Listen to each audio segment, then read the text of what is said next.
The check was for $5 million, and it was in two pieces on the floor before anybody in that lobby understood what they'd just watched. Denise Kohler had taken it off the counter with 2 fingers. She'd looked at the man who handed it to her worn canvas jacket, work boots, a 9-year-old boy standing at his hip, holding a library book about volcanoes, and she'd said at a volume that reached the door, "Men who look like you don't walk in here with this kind of money." Then she tore it. Once down the middle. Then again. And she let the pieces fall. Isaiah Grant did not raise his voice. He put his hand flat on his son's shoulder and kept it there. 11 people had their phones up. Nobody said a word. Then Denise Kohler picked up the phone and called 911 and reported an attempted fraud in progress by a man who was refusing to leave and becoming aggressive. And she gave a description, and the description was mostly one thing. 4 minutes later, the branch door opened and a man in a gray overcoat walked in and stopped and looked at the paper on the floor, and then looked at the man being walked toward the exit by a security guard. And he said, "Sir, Mr. Grant, what happened here?" The last thing Denise Kohler said in that building as an employee of Winslow Trust and Savings was, "You know him?" Yes, he did. But that isn't the part of this story that matters. The part that matters is a question a 9-year-old asked at a kitchen table 4 hours later, and the fact that his father, a man who had every legal instrument available to burn that bank to the ground, could not answer it honestly. Isaiah Grant was 43 years old, and he had been calm his entire adult life for a reason that had nothing to do with temperament. He grew up in Ardmore on the east side in a house his grandmother owned outright and heated badly. He was good at math in the way that gets a kid noticed, and he was good with his hands in the way that gets a kid a job, and by 19 he was doing both second year at the state school, working weekends at a water treatment plant in Kettering, because a man named Roy Pettibone had liked his questions and hired him on the spot. On the night of March 3, 1999, Isaiah Grant was walking home from that job at 11:40 at night in coveralls with a thermos in his hand. He was stopped 4 blocks from his grandmother's house. There had been a robbery at a gas station on Delmar, the same street as it happens where the bank is. Ardmore is not a big place, and the description that had gone out over the radio was a black male, early 20s, dark jacket. He was 19. He was 5'10", and the man they were looking for was 6'3". He spent 31 hours in custody. He was not beaten. Nobody screamed at him. That's the part people expect, and it's not what happened. What happened was much quieter, and it was worse. He was processed. He was moved from a car to a room to a cell to another room by people who were not angry at him, who were doing paperwork, who said "sit tight" 4 separate times, and who were not in any hurry because from where they stood there was nothing urgent about it. He missed a midterm. He missed 2 shifts. His grandmother called every number she had, and one of them eventually was Roy Pettibone, who drove down at 6 in the morning on the second day and stood at a desk and said, "That boy works for me," over and over until somebody checked a time card. The time card is what did it. He had punched out at 11:31. The gas station was 11 minutes in the other direction. They let him go at 6:50 on the evening of March 4th. Nobody apologized. A sergeant told him not unkindly that these things happen and he should be glad it got sorted. Here is what Isaiah Grant learned in those 31 hours, and he learned it permanently in the way a body learns to flinch. That his fear looked to certain people like guilt. That his frustration looked like aggression. That the only version of himself that was safe in a room where someone had already decided something about him was a version with a completely flat voice, open hands, and no sudden movement. He built the rest of his life on top of that. People who met him later would say he was the calmest man they'd ever dealt with. They meant it as a compliment. He never corrected them. But he knew what it actually was, and exactly once to a woman he loved, he'd described it correctly. "It's not that nothing gets to me," he told her. "It's that I learned at 19 that I don't get to react. Those are different things. One of them's a virtue, and one of them's a leash." The woman was Camille. They married in 2011. She was a labor and delivery nurse with a laugh you could hear through a wall, and she died of an aortic dissection in her own hospital's parking garage in 2018 at 36, with no warning at all, 11 weeks after their son turned 2. So for 7 years it had been Isaiah and Mac. And in that same stretch, almost by accident, Isaiah Grant had gotten rich. He'd never planned to. He had spent his 20s and 30s designing filtration and control systems for small municipal water plants, the kind of infrastructure nobody thinks about until a town's water turns brown and it's on the news. He was good at it. Specifically, he was good at building systems that worked in the plants that had no money, which is a different engineering problem than building systems that work in the plants that do, and almost nobody was solving it because there's no margin in it. He started Grant Line Water out of a garage in 2013 with 2 guys in a used lathe. By 2024, Grant Line's control skids were in 410 small system plants across 9 states, and a private equity firm in Chicago had bought 40% of the company for a number that changed Isaiah Grant's life without changing very much about how he lived it. He still drove a 2011 Tahoe with 190,000 miles on it. He still wore a canvas Carhartt jacket that Camille had bought him in 2016. Not out of any performance of humility. He had simply never developed the reflex where you buy a different coat because your bank balance changed, and it had not occurred to him that this was unusual until other people started telling him it was. The $5 million was the second tranche of that sale, and Isaiah had known exactly where it was going for 8 months. $1 million into a trust for Mac. $4 million into something he'd been building on paper since 2019, and had never once talked about in public a paid apprenticeship program to train water plant operators. 18 months full wages, aimed at kids from towns like the one he grew up in, because the actual crisis in small system water in this country is not technology. It's that the average licensed operator is 58 years old, and there is nobody behind him. He'd named it the Pettibone Program after a man who drove down at 6 in the morning and stood at a desk and would not leave. Roy Pettibone had been dead since 2015.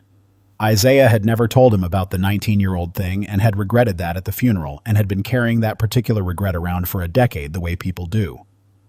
That Tuesday, the 14th, was Malachi Grant's 9th birthday. The plan was on the refrigerator, written in Mac's handwriting, because Mac was a kid who wrote things down. 1. Bank, boring, Dad says, 10 minutes. 2. Bookstore, 3 books, not one he promised. 3. Diner pie with candle. Mac was 9 small for it and carried a spiral notebook everywhere he went. In it, he wrote down words he didn't know yet. It had started in 2nd grade as an assignment and had turned into a habit, and by now he had 400 and some entries, most of them with a definition he'd looked up later and some with just a question mark. He'd gotten sediment from his dad. He'd gotten escrow off a document on the kitchen table. He'd gotten aortic from a piece of paper he was not supposed to have found in a drawer, and he had never asked anybody what that one meant, and he had never crossed it out. He brought the notebook to the bank because he brought it everywhere. He was going to fill 4 lines of it in the next 20 minutes. Denise Kohler had been the manager of the Delmar Avenue branch for 6 weeks, and she got the job as a punishment. That is the thing about her that the internet never learned, and it's the thing that makes this a story instead of a cartoon. For 11 years, she had run a bigger branch out in the western suburbs. A good branch, a comfortable one. In February of the previous year, a man had come into it 4 times over 9 days. 50-something, quiet, well-dressed in a way she remembered very specifically afterward. Charcoal suit, no tie, a good watch, expensive shoes with the heels worn down evenly, which is a detail she'd noticed and had filed as reassuring. He had impeccable documentation. He had a story about an estate settlement that was boring in exactly the way true stories are boring. He was patient. He never pushed. He took Winslow Trust and Savings for $1,900,000, and he was gone before the 3rd wire cleared, and he has never been found.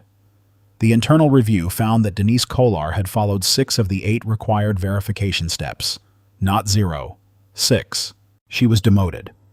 She kept her job because 11 years of clean performance bought her that much, and she was transferred to Delmar Avenue, which is a smaller branch in an older part of town, and she was given a letter that used the phrase "final opportunity," and she read that letter probably 300 times in 6 weeks. Here is the wrong lesson she learned. She did not learn verify everything. She learned I got fooled because he looked right. And a mind under that kind of pressure does not stay in the logical place. It doesn't conclude appearance is meaningless, so check the documents. It slides quietly over weeks to something that feels like vigilance, and is actually the oldest thing in the country. The danger is the one that doesn't look right. She would have told you honestly that she was not a racist. She had a black son-in-law. She had in 11 years approved thousands of transactions for thousands of people, and could not have told you the demographics of any of it. But she was frightened every day of a specific thing, of a second incident of the letter, of being 58 and unemployed in a town where banks were consolidating, and fear does not invent its own channels. Fear runs down grooves that are already cut. The groove was already cut. It had been cut for 400 years before Denise Kolar was born, and on the afternoon of the 14th, her fear found it and ran. 2 other people in that branch matter. Tony Reddick, 26, a teller with 14 months at Winslow and a licensing exam she was studying for on her lunch breaks. She had seen Denise do a version of this twice already, once to an older man with a settlement check, once to a woman in scrubs. And both times she had said nothing, and both times she had gone home and thought about it for about 90 seconds, and then let it go the way you do. Curtis Bell, 54, contract security, $8 an hour above minimum, 22 years of standing in lobbies. He had 2 rules he'd developed over those 22 years. Don't touch anybody unless there's no other option, and don't lose the job, because at 54 there isn't another one.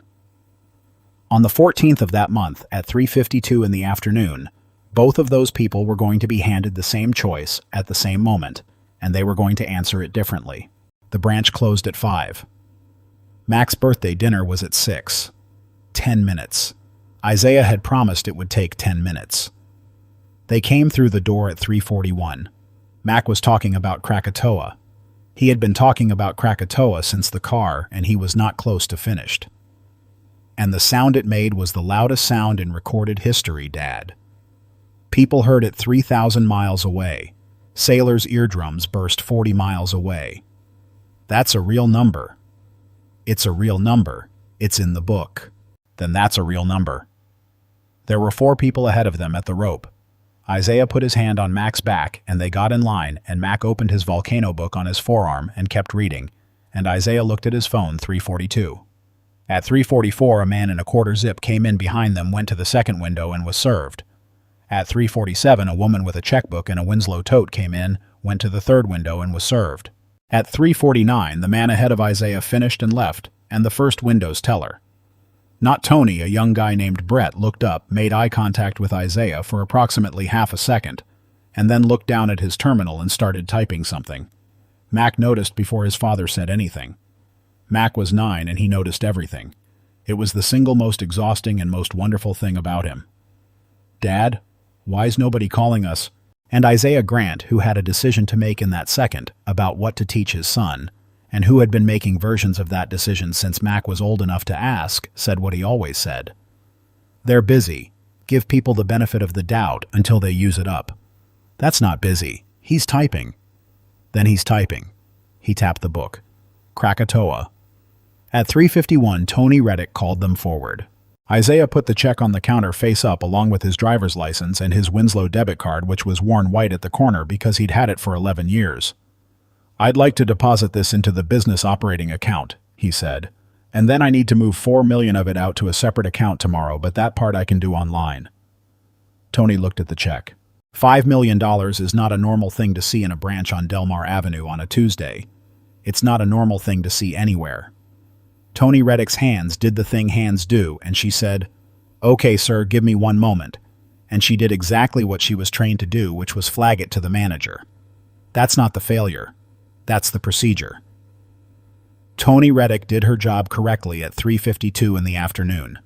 Denise Kolar came out of the glass office. She looked at the check. Then she looked at Isaiah Grant, the Carhartt jacket, the boots, the 9-year-old, the 11-year-old debit card, and then, and this is documented on camera and was played at a hearing, she looked out the front window at the Tahoe parked at the curb. 4 seconds. Then she said, "Sir, where did you get this?" Not let me pull up your account. Not let me verify this with the issuing bank. Not congratulations. Where did you get this? Isaiah answered every question. He answered all of them in order in the flat voice. It's the second payment on a sale of equity in my company, Grantline Water.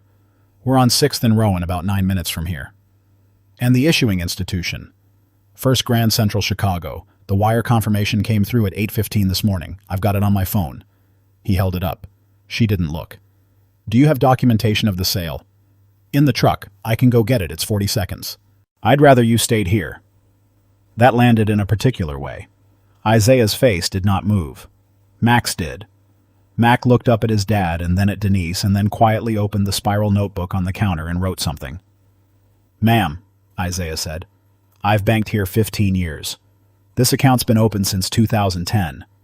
If you pull it up, you'll see the payroll for 41 employees running out of it every 2 weeks. That takes about 9 seconds.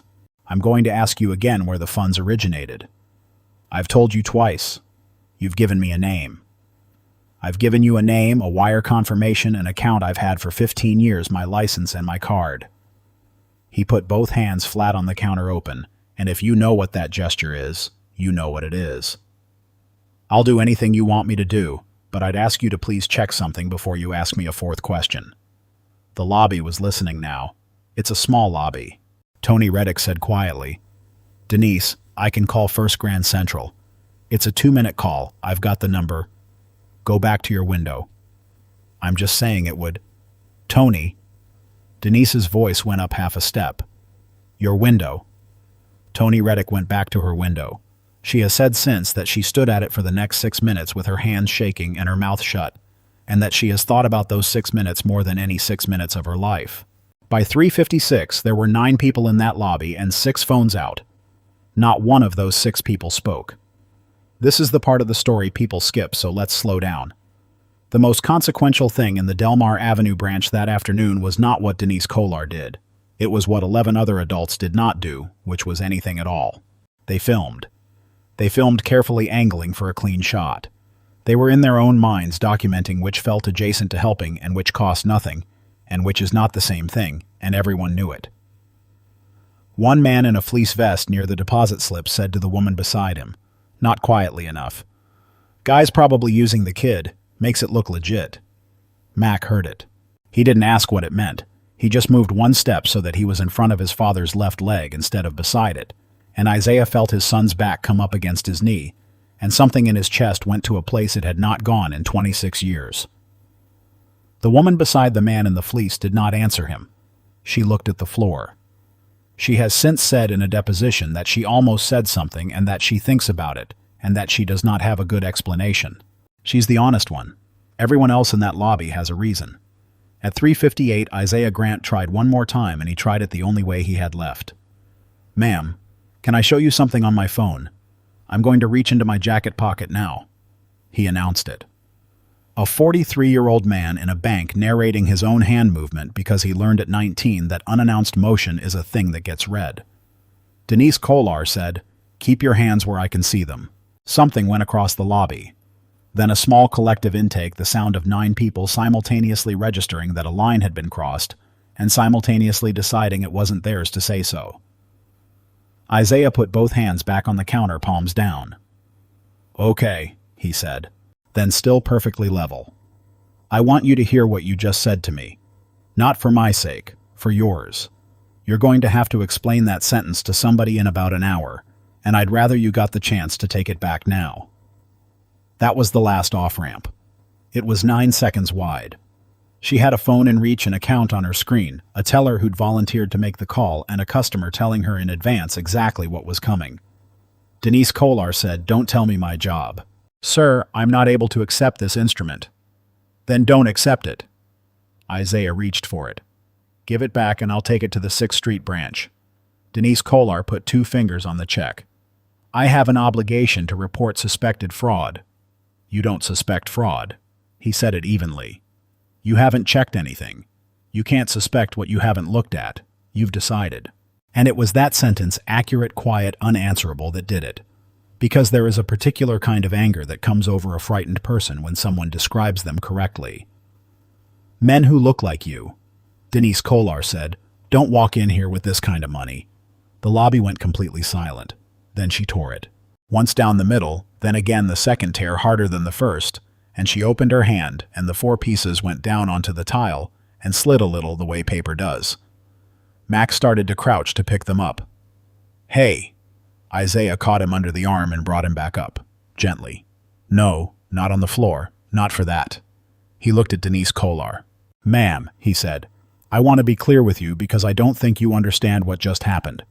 That was a negotiable instrument. It's replaceable. I'll have another one by Thursday. So this doesn't cost me anything. He paused. You just did the single most expensive thing you will ever do, and it wasn't to me. Denise Kolar heard threat. She turned and picked up the phone. The 911 audio runs 1 minute and 51 seconds. It was played in full at a state banking commission hearing 7 months later, and there is a transcript in the public record And here is the part that mattered. Dispatcher. What's the nature of the emergency? Kolar. I have a fraud in progress. Male subject presenting fraudulent instruments. He's refusing to leave. He's becoming aggressive with staff. Dispatcher. Is he armed, Kolar? I don't know. He's got a child with him. Dispatcher. Can you describe him? Kolar. He's a black male. 40s dark jacket. He's about 6'2". Isaiah Grant is 5'10". The commission's counsel would ask her about that specific detail for 11 minutes. She hung up. Then she said to Curtis Bell, who had been standing by the door for the whole thing with his arms at his sides, "Curtis, walk him out." Curtis Bell did not move right away. He has said that he stood there for what felt like a long time and was probably 3 seconds, and that in those 3 seconds he thought about his rent and his knee and the fact that he was 54. Then he walked over and he put his hand on Isaiah Grant's upper arm lightly. So lightly that Isaiah later described it as a man holding a door open, more than a man holding a person. And he said not to Denise but quietly sideways to Isaiah, "Sir, I'm sorry. Let's just get to the door." And Isaiah Grant said, "It's all right." He said it to him, to the security guard. That is on camera too. Then he did the arithmetic he had been doing since he was 19 years old, and it took him under a second because he had run it 10,000 times. Police were coming. Police had been told, fraud aggressive possibly armed 6'2" black male. He had a 9-year-old holding on to the back of his jacket. There was no version of standing his ground that was worth the risk of what could happen in the next 4 minutes. Mac! He crouched right there on the tile in front of everyone and got level with his son's face. "We're going to walk out to the truck. You're going to stay on my right side. When we get outside, if police come, you stand still and you hold my belt loop and you don't run. Okay? Not because we did anything wrong, because that's what we do." Mac's chin was going. "Are they going to take you?" "No." "How do you know?" And Isaiah Grant, who never lied to his son, said, "I don't. But I know it's more likely if I stop being calm. So I'm going to be calm and you're going to be calm and we're going to go get your books." He stood up and took Mac's hand and started walking. That is the low point, not the tearing. A 43-year-old man crouched on a bank floor teaching his son the same survival script he learned at 19 in a country where a check for $5 million in his pocket bought him exactly nothing. Behind him, Denise Kolar said, "Someone keep the child back, he shouldn't be." Isaiah stopped walking. He turned around, and for the first and only time that afternoon his voice changed. It didn't get loud. It got low and flat, and every person in that lobby has described the feeling in the room when it happened. "Nobody touches my son." Denise Kolar took one step back and said to the lobby, "You see the aggression." 6 people were still filming. And Mac Grant, who was 9 years old and whose birthday it was, took out the spiral notebook and standing there with his father's hand on his shoulder wrote down the 4th word. He had written fraudulent. Instrument. Aggression. The 4th one he wrote very small. Sir. Because in the 11 minutes they had been in that building, not one person had said it to his father. He'd noticed. He had been keeping track the way he kept track of everything, and he had noticed that the man in the quarter zip got a sir, and the woman with the tote got a ma'am, and his dad got you. He didn't know yet that he was going to hear it in about 90 seconds. Sir.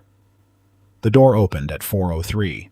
Errol Bishop was 59 years old, regional president for Winslow Trust and Savings across 4 states, and he was in Ardmore that afternoon, for a reason that had nothing to do with any of this. He was scheduled at 4:15 at Grantline Waters' offices on 6th and Rowan to sign off on a treasury and lending relationship that had been 8 months in negotiation and was worth over its term something north of $200 million to the bank. He was early. He'd stopped at the Delmar branch to say hello to a manager he'd never met because that was the kind of thing he did. He came through the door and got about 4 steps in. He saw a security guard with a hand on a man's arm, a boy holding a notebook, 4 pieces of paper on the tile, 9 adults with their phones up, and then he saw the man's face. Errol Bishop's briefcase did not slip out of his hand because that only happens in stories. What happened is that he stopped walking and his mouth opened slightly and he said the 2 words, "Mr. Grant." Curtis Bell's hand came off Isaiah's arm like the sleeve was hot. "Sir," Bishop said. "Mr. Grant, what happened here?" And Denise Kolar, who was still holding the phone she'd called 911 on, said the sentence that got clipped, captioned, and viewed 41 million times over the following 6 days. "You know him?" Errol Bishop looked at her. "I'm supposed to be sitting in his conference room in 12 minutes. Then he bent down in a $2,000 overcoat on the floor of his own branch and picked up the 4 pieces of the check and turned them over and read the amount and read the payee line and stood back up very slowly." Isaiah Grant said nothing at all. He had in fact said almost nothing for the last 90 seconds because his son was pressed against his hip, and he was still running the same calculation, and it had not stopped running just because a man in an overcoat had walked in. The 2 police officers arrived at 4:06. That's the detail everybody forgets. The reveal did not stop the police from coming because a 911 call is a 911 call, and once it's in the system, it has its own momentum. 2 officers came through that door with a description in their heads, fraud aggressive 6'2", and walked into a lobby containing a regional bank president, a security guard standing 3 feet back, a man with his hands visible at his sides, and a 9-year-old. It took 11 minutes to sort out. It was by every account, including Isaiah's, handled correctly and professionally. It was still 11 minutes. Mac Grant stood through all 11 of them holding his father's belt loop exactly the way he'd been told on his 9th birthday. Here's what people got wrong when the video went up that night. They thought the boss walking in was the comeuppance. It wasn't. Errol Bishop's arrival was a coincidence, a scheduling accident, and if it had happened 11 minutes later, Isaiah Grant would have been in the parking lot with 2 officers, and nobody in that lobby would have known anything. Denise Kolar was not destroyed by being caught. She was destroyed by 3 documents she made herself. The first was the 911 call. Filing a false report is a crime in Ohio, and the recording contained a physical description that did not match the man in front of her by 4 inches, which counsel would argue effectively was not a mistake of observation, but the sound of a person describing a category rather than a human being. The second was the internal note. At 3:59, between tearing the check and calling 911, Denise Kolar had opened the customer record and entered a flag. Customer presented suspected fraudulent instrument, refused to leave, exhibited threatening behavior. Recommend account restriction. At 4:09, while Errol Bishop was on the phone to compliance, she went back to her terminal and tried to delete it. Tony Reddick, 26 years old, licensing exam in her bag. 6 minutes of silence behind her that she was going to carry for a long time, crossed that lobby and put her hand flat over the keyboard. "Don't," she said. Then she turned to Errol Bishop and said, "Sir, there's an entry at 3:59 she's trying to remove and the cameras have all of it, and I'd like to give a statement." That's the whole turn. Not a billionaire's power. A teller with 14 months of experience deciding 11 minutes too late and still in time to put her hand on a keyboard. The third was the file. The investigation Winslow opened that night pulled 6 years of complaints and found 9 across 2 branches that shared a shape. An older man with a settlement check held 4 days. A woman in scrubs denied a cashier's check. A restaurant owner whose deposits were flagged 11 times in 8 months. 7 of the 9 complainants were black. All 9 had been closed with no action, most of them in under a week, by people above Denise Kolar, who found it easier to close a file than open a conversation. That last part is the actual story, and almost nobody covered it because it doesn't clip well. Denise Kolar was terminated that evening in the branch in front of the staff. She asked to do it in the office. Bishop said no, not out of cruelty, and he said so plainly what happened out here doesn't get resolved back there. She lost her banking license 11 months later.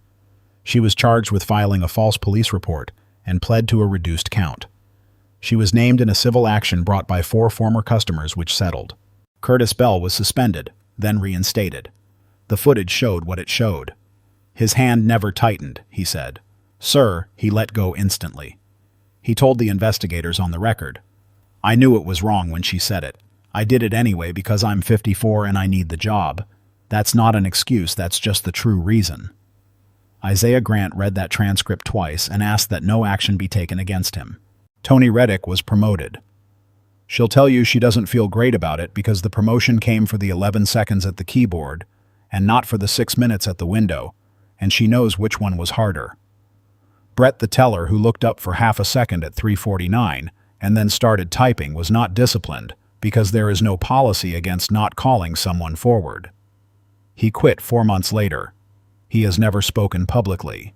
The man in the fleece vest who said guy's probably using the kid was identified within 9 hours by the internet, which is a thing that happens now, and lost his job and lost his marriage, and by any measure was punished far out of proportion to 11 words. Isaiah Grant asked people to stop. It didn't work. It never does. Winslow's lawyers came to the house on Thursday. They came with a number. It was a very large number, and it came attached to a full public apology, a confidentiality provision, and the assumption, reasonable, professional, entirely wrong, that the Treasury relationship would proceed as planned. They put it on the kitchen table. It was the same table where the birthday plan was still stuck to the refrigerator 8 feet away with 3. Diner pie with candle still unchecked. Isaiah let them finish. Then he said, "I'm not taking money for this." The lead lawyer, whose name was Priya Anand, and who was better at her job than the situation required, said, "Mr. Grant, I'd advise you to. I know what you'd advise." He wasn't unkind about it. "I'm not going to be paid to be quiet about something my son watched. There's no number for that, and if there were, I don't want to be a man who found out what it was." He kept the banking relationship on the table. Then he gave them 3 conditions, and only 3, because he'd sat up until 2 in the morning, cutting a list of 11, down to the ones that would actually survive contact with a corporation. 1. Any decision to reject an instrument, restrict an account, or remove a customer from a branch requires a second manager's approval logged named timestamped before it takes effect. Not review after. Approval before. 2. Every complaint alleging discriminatory treatment goes to an outside investigator, not internal compliance, and the outcome is reported to the State Banking Commission annually in aggregate published. "You buried 9 of them," he said. "I'm not asking you to promise you won't. I'm asking you to make it so that burying them is visible." 3. The 9 people in that file get contacted in writing by name with an apology and an offer to make it right, including the ones from 6 years ago, including the ones who've moved, including the ones who won't answer. That third one is what the board fought hardest. It was the cheapest of the 3, and it was the one they resisted for 11 days, because contacting 9 people you wronged is an admission that survives forever, and a policy change is a press release. They agreed to all 3. The check was voided and reissued Thursday afternoon. Isaiah split it exactly as planned, $1 million into Max Trust, $4 million into the Pettibone program. The first apprentice cohort, 19 kids, average age 20 from 6 towns, nobody's heard of, started that September. 14 of the 19 are licensed operators now. 2 of them run plants. The program's office is on Delmar Avenue, 4 doors down from the branch. That wasn't symbolic. It was the cheapest lease on the block. They never got to the bookstore. By the time the officers finished and the statements were taken, and Errol Bishop had said the word, "apologize." 4 different ways in the parking lot, it was 5:40 and the bookstore closed at 6. And Mac had gone quiet in the passenger seat in a way Isaiah did not like at all. So they went straight to the diner. And Mac ordered the pie, and the waitress brought it out with a candle in it, and sang badly and loudly the way that diner had done for 30 years, and Mac blew the candle out and smiled at her. He waited until she was gone. Then he put his fork down. "Dad?" "Yeah." "That man, the one in the coat." "Mr. Bishop." "He called you sir." Mac turned the fork a half turn on the plate. "And then everybody started calling you sir. The police called you sir. The lady with the phone said sorry when we were leaving. She said it like 4 times. I noticed." Mac looked up. Would any of them have said sorry if he didn't come in? And Isaiah Grant, 43 years old, sitting in a red vinyl booth on his son's 9th birthday, with a fork in his hand and $200 million of leverage in his pocket, opened his mouth to give the answer a father gives. And couldn't. Because the honest answer was no. No, they would not have.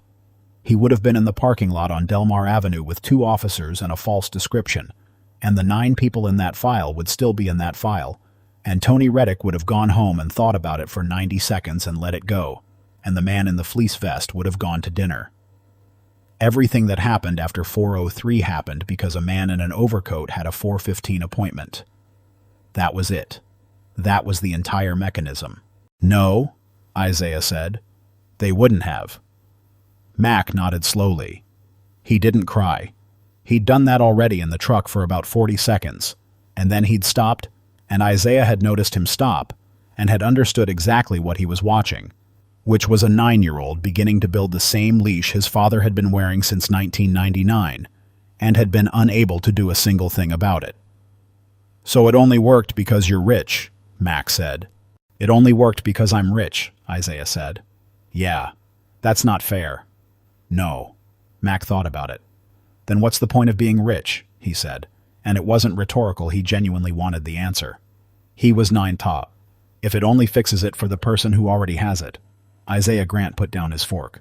"Because that right there is the whole question. That's the question under every one of these stories, the one that all the clipping and captioning and 41 million views managed not to ask. It is very satisfying to watch a powerful man get recognized. It changes nothing. The bank did not become a better bank because Isaiah Grant turned out to be important. It became a better bank because he made importance the price of admission for 9 people who had none. That's the right question," he said. "I'm going to give you the only answer I've got, and it's not a good one. Okay? The point is that you spend it, not on yourself." He tapped the table twice with 2 fingers, which is a thing he did. "It's not worth anything sitting there. It's only worth what it does for the next person who walks in the door and doesn't have any." Mac considered this for a while in the way he considered things. Then he pulled out the spiral notebook and turned to the day's page. "Fraudulent instrument aggression, sir," and he crossed out "sir" and wrote something underneath it. Isaiah didn't ask. You don't ask. He found out 8 months later cleaning out a backpack in August when he found the notebook and it fell open to the 14th. And under the crossed-out word his son had written in the careful block letters of a kid who wants to get it right. "Seer. A word people give you after they find out. Not before. Before is what counts. That story is fiction. Isaiah Grant isn't real, and neither is the Delmar branch, and neither is the check. The 9 people in the file are. Not those 9, but 9 like them in a building near you this month. People whose deposits get held and whose accounts get frozen and who are asked, 'Where did you get this?' 4 times, and who go home and don't post about it, because there is no video and no man in an overcoat with a 4:15 appointment, and no one in the lobby said anything. There were 11 adults in that room. 1 of them tore the check. 10 of them watched. The story is about the 1. It's really about the 10. So here's the question, and I'd like you to actually answer it in the comments, rather than scrolling past it, because I think the answer is more interesting than the story. You're the woman standing next to the man in the fleece vest. You hear what he says. You have your phone in your hand, and you know how this looks, and you know that speaking up cost you something. What do you actually do? Not what you'd like to think you'd do. What you do. She's the one who said later that she almost spoke, that she thinks about it, that she doesn't have a good explanation. She's the honest one. If this one landed subscribe, there's a new story every week, and they're all in the end about the 10.